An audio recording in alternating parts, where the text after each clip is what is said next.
With this short introduction, okay, I just hand over the mic to him.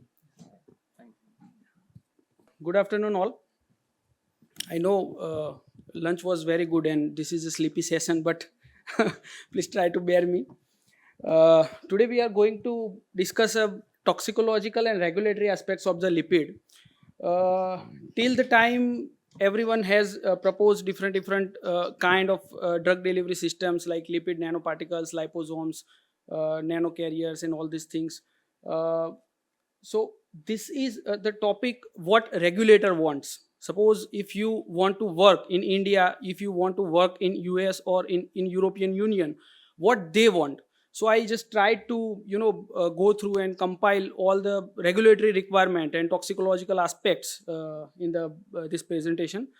So these are the highlights what we are going to cover, starting with the introduction, something background about the toxicological concern, its mechanism, then regulatory aspects, and few interesting case studies which will give you an idea what regulators want and how much concerned they are about the drug delivery and its toxicological aspects. So this is very common, means this is I think fifth, sixth, or I don't know repetition. But again, let's just go through. Basically, lipid nanocarriers are, we can divide into the group of like liposomes, nanoemulsions, solid nanoparticles, nanostructured lipid carrier, and some hybrid kind of delivery system, which is lipid polymer hybrid nanoparticles. This is just a small compilation. If we talk about the liposome, mostly aqueous core is surrounded by the phospholipid bilayer. If we talk about the physical state, mostly the drugs are available either in the core, aqueous core section, or in lipid bilayer. So for example, if we talk about the doxorubicin liposome, then the drug will be inside the core. And if we talk about the amphotericin B liposome, which is ambisome, then the drug will be in the lipid bilayer. Structure type, if you talk, it is vesicular structure. Lipid, mostly phospholipid, cholesterol, and some, if it is a Stills liposome, then pegylated lipids are there. If it is not Stills liposome, like normal lipids are there. Drug loading location, again, either it is in the aqueous or lipophilic bilayer, and common techniques is mostly is produced by thin film or ethanol injection. I'm talking about the industry perspective. If we talk about solid lipid nanoparticles, mostly it is differentiated from the liposome is like a solid core, which is not in the case of liposome. Then mostly it's a matrix structure. Triglyceride, fatty acids, and vexes are used as a lipid components. If you talk about the drug loading, it is like enter up into the lipid matrix, and preparation technique wise, mostly peoples are using high pressure homogenization to make it. Nanostructured lipid carrier are like similar to solid lipid nanoparticle, but it is a mixture of solid and lipid. Means if you talk about the core part, then it is some peoples are using like liquid lipids as well as solid lipid. Then lipid emulsions, it is completely like slight different than the previous three. It is oil globules surrounded by the surfactant layer. And if we talk about the lipid polymer hybrid nanoparticles, then it is like mixture of anything. Some people are using like adding the polymers to the lipidic nanoparticles, and it's a kind of hybrid delivery. Now, why we are so concerned about the toxicology for particularly lipid nanocarriers? So mostly what we are doing when we are making it into the nanoscale, we are changing its surface chemistry and changing its scale. These two factors directly impact its biodistribution, accumulation, cellular interaction, and immune response, and which could be lethal if we are not like controlling it in the proper manner. Giving some example, like say for example, soya phosphatidylcholine versus hydrogenated soya phosphatidylcholine. What we are doing, nothing, means we are just making unsaturation into saturation, that chain. But converting into the soya phosphatidylcholine to hydrogenated soya phosphatidylcholine, there is a drastic difference in between, transition temperature of both lipid. Mostly soya phosphatidylcholine is, having a TG around less than, I think, 20 degree, and hydrogenated soya phosphatidylcholine is giving a TG around 58, 55, 58 degree. So you see the difference. Chemically both are same, but if we make a small changes, its release profile, its structural property, its surface chemistry, all will be changed. So this is just an example, means why we should concern about the toxicology matter. Mostly, how many type of toxicology evaluation we need to consider. One is a hemocompatibility, then immunotoxicity, hepatorenal toxicity, genotoxicity, and local tolerance. Mostly in hemocompatibility, the toxicity may be in form of hemolysis aggregation. Sorry. Mostly it can occur in the case of cationic lipids. Then immunotoxicity, if we talk, then the pegylation or converting into like simple liposome into the Stills liposome. This pegylation can add immunotoxicity to the drug delivery system. So which should be considered while delivering or designing. Hepatotoxicity, obviously RES uptake will accumulate the lipid into the liver, and because of this accumulation, there is a chance of peroxidation, lipid peroxidation, and that oxidant species can generate a hepatotoxicity. Genotoxicity is very rare, mostly not associated, but anyway, regulatory authorities want to consider, and that's why I have included. And some minor is local tolerance, like in case of depot formulation, some local reaction or pain is there. So these kind of toxicological endpoints we need to consider when we are evaluating with respect to toxicity. These are the main mechanism how this toxicity is triggering, mostly like complement activation. If we talk about the pegylated liposomes, then this is the classical example for the complement activation kind of toxicity. The second one is oxidative stress, which is caused because of the lipid peroxidation, which is accumulated into the liver. Then protein corona formation will change the whole biodistribution, may accumulate the formulation in particular organ, and local release may cause a toxicity. And RES overloading is similar to like lipid peroxidation and hepatic stress. These are the different regulatory bodies and their guidances. I just it is not possible in such short span to cover all these things, but it is just a brief. These are the papers or publications produced by the different regulatory bodies, and mostly more or less if we compare, they are concerned about the like one, they are recommending general toxicities, which is like single dose, repeat dose, or in the relevant species. They want us to study the local tolerance, immunotoxicity study, genotoxicity or carcinogenicity study, reproductive developmental toxicity, and ADME biodistribution, means tissue distribution in the animal species.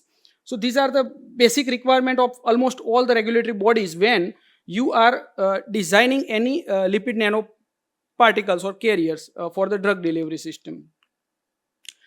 Now, in depth, if we see individual regulatory agency wise, though if we talk about the US FDA, they have published this much of guidance, particularly with respect to regulatory and toxicological aspects of the lipid nanocarriers. Amongst them, it is not possible to discuss all, but this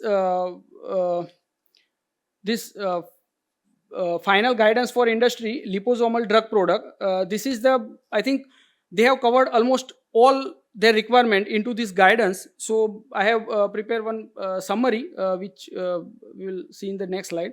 So basic requirement, what US FDA want when you are developing any liposomal or lipid-based system, nano system, and you are going for the filing or approval, then these are their basic requirement. Composition wise, they want detailed qualitative, quantitative listings of the lipid component. Obviously, you are going to list the API and all these things, but they want detailed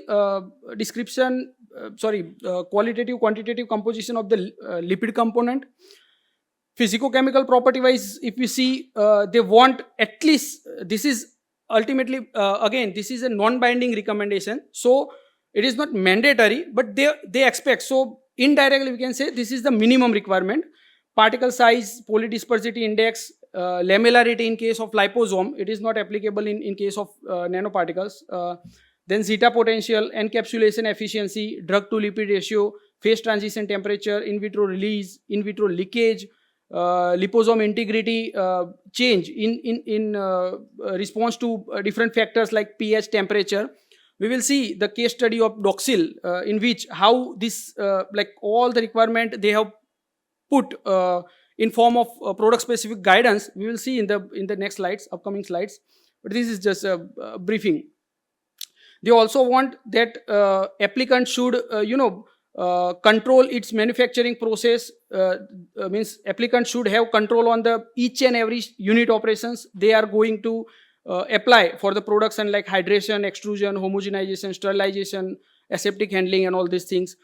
With respect to lipid component, they are also concerned, means description, characterization of the lipid, manufacturing details of the lipid, its source, its specification, its impurity, means they are also concerned about the impurities of the lipid, because it is also going to be negatively impact on the safety of the patient. Then clinical pharmacology perspective, mostly pharmacokinetic and mass balance studies for the liposomal drug. And if we talk about the biopharmaceutics, they want like drug release characteristic, IVIVC, and whatever the bioanalytical method we are going to use, they want it to be validated. So these are the like basic requirement regulators want from the applicant. If we talk about the India, this is the guideline from where we can get the idea what Indian regulators want. And if we compare, it is more or less similar to US, because we are also like following the US, Europe, and this ICH for the drafting the regulations. So almost it is more or less similar. The matter is where it is applicable. So any new drug entity, nano drug delivery of approved drug, means in case of drug is old but we are like incorporating into the new delivery system, or we are completely developing a new chemical entity, then this guidance may be applied, and based on the guidance we need to study whatever the they required. Mostly this CMC section, like detailed characterization, like mentioned in the US FDA guideline, like particle size, morphology, surface charge, composition, stability, batch reproducibility, and validation of the analytical methods. Preclinical wise, they are expecting some more than even US, like ADME, organ accumulation, and all the toxicity studies. And clinical wise, in compliant to GCP and Schedule Y, they want like PK PD comparison with a conventional form if it is available, and if not, then with the proper justification we can do the study along with our formulation. So this is the requirement from the Indian authority. If you talk about the Europe, this paper you can find the information or expectation of the European agency. In this paper they have enlisted almost 5 kind of reflection papers where you can find a different regulatory requirements based on the formulation. Like if you talk about the iron based product, you need to refer serial number 1 reflection paper. If you want some guidance on the liposomal product, you can refer the reflection paper on liposome. Then the product based on block copolymer micelles, then there is a separate guidance. Then like surface coating molecule you are working on, then there is a separate guidance. And which kind of non-clinical studies they are expecting, you can find in this guidance. So these are the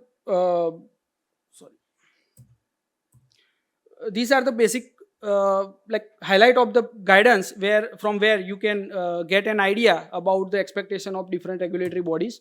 Now we start with a case study where you can get actual practical experience, means what regulator wants, and you can also correlate with the previous guidance highlight and actual application. So this is a study of Doxil, the first US FDA approved nanosomal pegylated Stills liposomal product. It was approved in 1996, I think. So this is a structure, a schematic structure of the liposome, and this is a real structure of the liposome.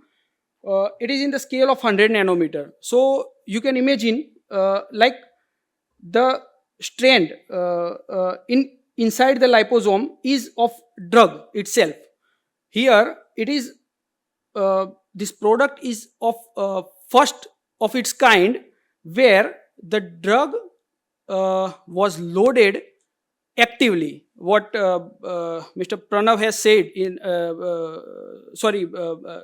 Kedia has said in his presentation about the active loading. So this is the first example of marketed product where they use active loading technology, where first dummy liposomes was prepared and drug was added from the outside, but the drug delivery was designed in such a way that 100% drug was derived from outside the liposome to inside the liposome, and it was settled in form of doxorubicin sulfate crystals. So the chemistry is really interesting. Means ultimately it's called ammonia loading method, because of concentration gradient between doxorubicin inside and outside. It is going inside, but whenever doxorubicin is going inside the liposome, because of the sulfate presence, it get precipitated. So ultimately free doxorubicin is at the any time will be zero inside and will be higher outside. So this process continues till more than 99.99% drug get engulfed. So this is the classical example. Now we let's talk about some history of this product. 1979, when Gebizon and Barenholz started its basic research on the liposomal doxorubicin. 1984, they developed one formulation, did a clinical trial in 1987, but gets failed. Didn't receive any positive outcome. At that time, he know what was the mistake he made. They have not developed a pegylated liposome. So they observed that the liposomes are getting cleared from the body immediately by opsonization process, and so they collaborate with the LTI, and there are two different groups. Gebizon and LTI start to develop sterically stabilized liposome. How the liposome can be made in such a way that it circulated for a long time in the body. And second is Barenholz and group was worked on remote loading, means how we can achieve 100% entrapment into the product. After completing its work, both get combined, and finally they develop a product, Doxil, which was first approved in 1994. is considered as a major breakthrough in liposomal drug delivery system. And they have considered basic requirement is like a extended circulation time by adding this pegylated lipids, so that this opsonization will not occur into the body. Second one is a 100% loading was achieved using ammonia gradient remote loading method, and further it gets precipitated, so the release of the doxorubicin from the liposome into the body is also slower. So ultimately liposome gets more time to accumulate into the tumor vasculature, because tumor is having a very poor endothelial structure, so they can leak from the blood vessels and get accumulated into the tumor. So these are the concept on which they develop a Doxil. Now after approval of the Doxil, when generic player tried to file the generic version, at that time US FDA put a requirement in form of product specific guidance that whoever want a generic application to file, they need to follow. These are the rules, I can say. These are the recommendations which any generic applicant need to follow. So regulators put some stringent like criterias so that the quality will not be compromised in the generic case. So first they mentioned like qualitative quantitative sameness, which is obvious. If you talk about the US, then qualitative quantitative sameness is obvious thing. Then sorry, second requirement they put is manufactured by active liposome loading. Like what innovator use is active liposome loading, where they get a 99.99% entrapment. So you must use active liposome loading. Suppose if you achieve that 70, 80 or 90% entrapment to other different method, then definitely US is not going to accept your formulation or your application, because having a 10% free drug and having a 1% free drug, there is a drastic difference in PK profile. That 10% may impart a toxicity. So they put a like second condition. Then they also put that whatever the batch you are going to characterize should be produced by commercial scale, because here regulators know that making a batch at lab scale and making a batch at plant scale is totally different story. So if you like produce a lab scale perfect batch, done its characterization and submit the data, US is not going to accept. They want the characterization should be done in the batch which should be having a same scale of what you are going to produce in the commercial.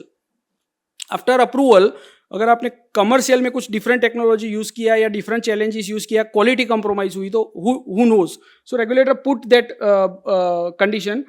And last one is a equivalent liposome characteristic, where they want like state of encapsulated drug should be similar internal environment of the liposome. Like if in case of innovator it is internal pH is 4, in your case also it should be 4.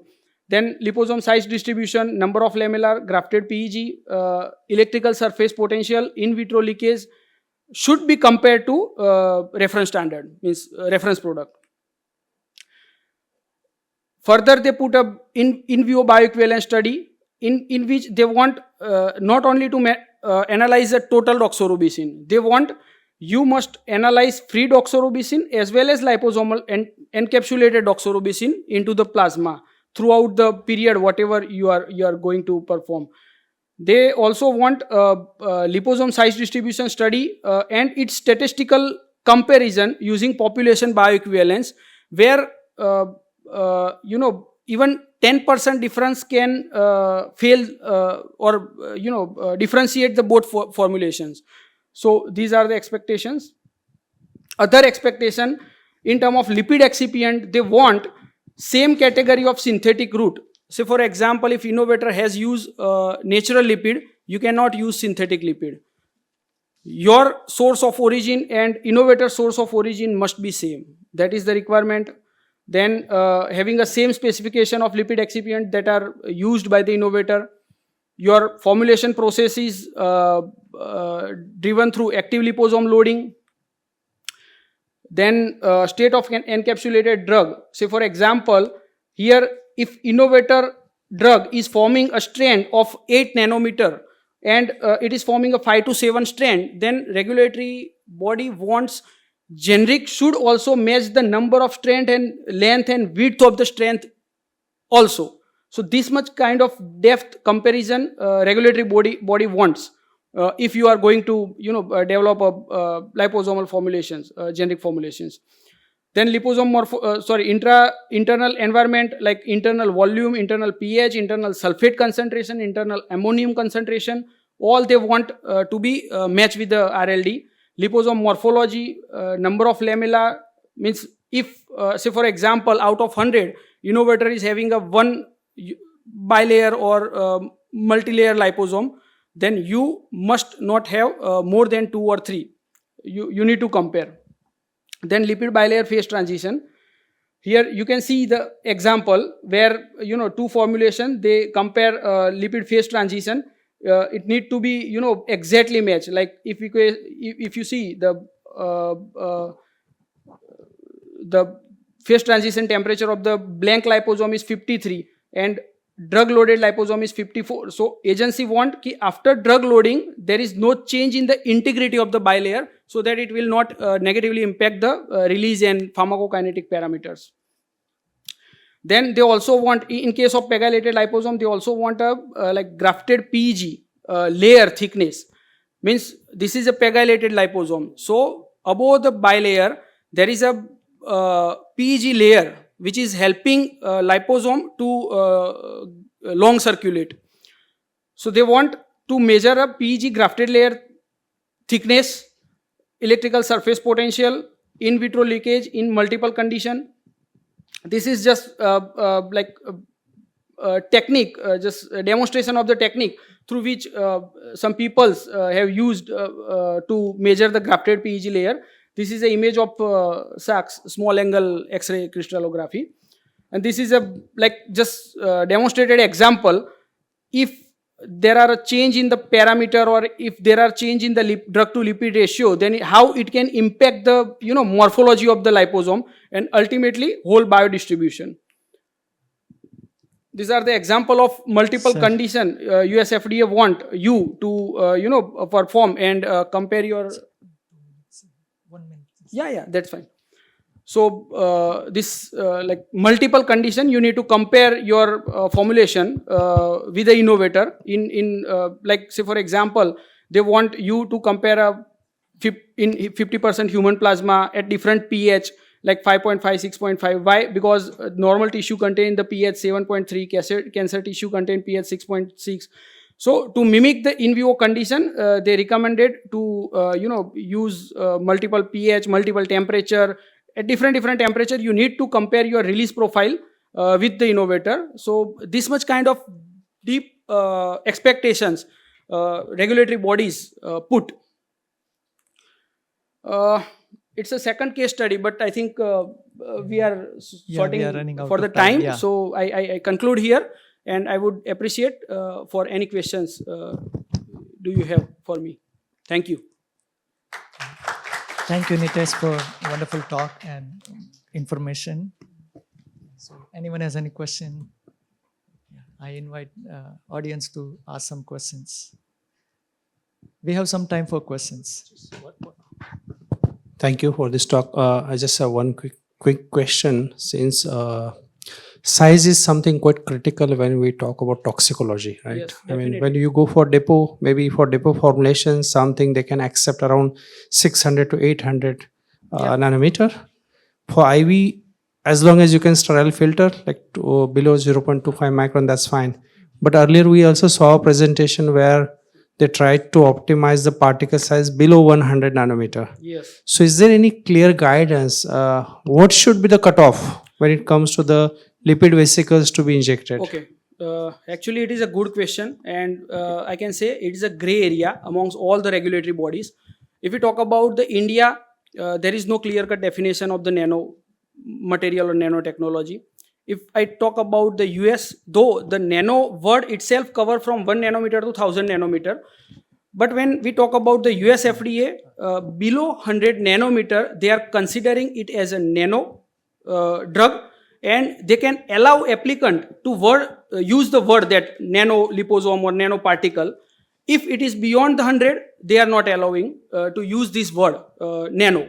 This is the like small reference I can give. Yeah. So I have one question. Yeah. So if the doxil commercially is then made by active method then? Yes. It's still commercially made Yes. by yes. active method? Is by active loading. Okay, active loading. Yes. But you showed a gel transition temperature of 53 degrees Celsius. It's of HSPC, one of the component of that doxil liposome is hydrogenated soya phosphatidylcholine. Okay. And its gel transition temperature is Of just in the one range of the components. Yes, it is one of the components. So then the whole bilayer remains in So gel state or fluid state? No, means actual phase transition temperature of HSPC is something around 57, 58. Yeah. But as this liposome are made up of HSPC, cholesterol and this pegylated lipid, Yes. so the whole system is giving phase transition temperature at around 53, 54. So it's in the gel state in a way. Yes. The membrane is in gel state, and so the release will be very difficult. No? No, membrane will not be in the gel state. At 53 degree, it will be in the gel state, but at room temperature, it will be in the vesicular structure. Yeah. But the drug engulfed inside the liposome will be in the gel state in form of doxorubicin sulfate. Yeah, if there are no more questions,